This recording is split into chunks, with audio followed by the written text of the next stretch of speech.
Good morning everyone and welcome back to the mouse hole with me on Any Mouse. Today we just have a short video to introduce you to the results of yesterday's labour, where we spent the entire day gathering data for a list of all of the frontier systems within Spacebourne 2, where you can find the perks to upgrade your spaceships. So without any further ado, here are the fruits of that labour, which is a simple Google Sheet examining which perks are available in which systems. So let's have a quick run through of what we have here. We start with the system number and name, which ought to be fairly obvious. We then come to the controller of that system. This is the default controller of the system at the start of the game. You'll see there's a couple I have highlighted in yellow. There's another further down.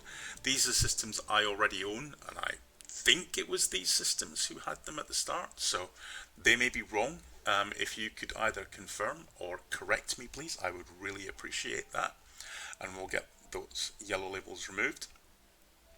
We then come to the allegiance. Now this perhaps isn't all that important most of the time. However, if you are going to attack a faction, then perhaps, like House Seragon, one of the weaker factions, it's useful to know that it has no unknown allegiance, because I've heard it said, I haven't found out the hard way yet, but if something has the Xian, the Valron, or for example the Pirates as allies, then you may expect potentially some others to come help them if you attack those systems. Now it probably doesn't matter too much at lower levels, but once you start getting to some of the higher levels, it may be worth taking this into account before you attack any systems. Talking of levels, I've listed the levels that I can currently see within the game for each of the systems. There is, however, a caveat to this. I am currently level 43 as a pilot within the game, and these are the levels that I see on the map. These may or may not be exactly the same as you see, because levels do change as you go through the game. But it could be helpful in helping you to decide which systems are the ones that you can safely take on at your level.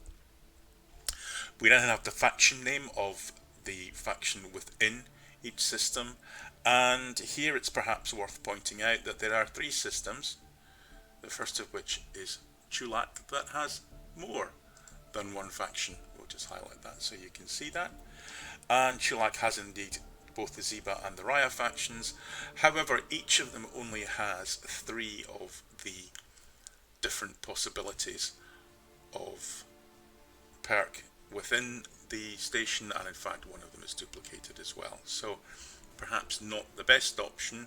Similarly, if we come down to Tyran, system Z4, you'll see that there are also two faction stations within that system, and again, unfortunately, we have duplication within that, so perhaps not the best system. However, perhaps the best system is System Otar, and we'll come back to this in just a second, after we have explained what each of these perks actually does. So, we'll start with the Cargo Keeper, which prevents other ships from scanning your cargo, as often happens as you go through a gate. This, as some of you may know, is often the prelude to you getting attacked on the way to your destination. And so if you don't want that to happen, then the Cargo Keeper could be useful for you. The Cooler is one I haven't tried yet, but it at least says that it stops your guns from overheating. Whether that's 100% or 95%, I have no idea.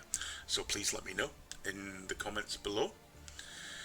Drone Booster is potentially one that could be really useful, especially for bigger ships. It boosts your drones by 70%. Now that could be an enormous stat boost if you're relying on drones to defend you or to do your attacks for you. However, I have yet to see how effective that is. Drones, up until very recently, were not really implemented So it's going to be interesting to see how this affects things over time, but it could be really, really useful, especially if you combine it with dynamic drone maintenance, which heals your drones by a fixed percentage every second. The two of those together could be really quite interesting if you have a big drone ship. Engine burst will move you forward pretty quickly, which can be really useful when you're chasing a target, or for example when you're trying to get off of a planet and out of the gravity well.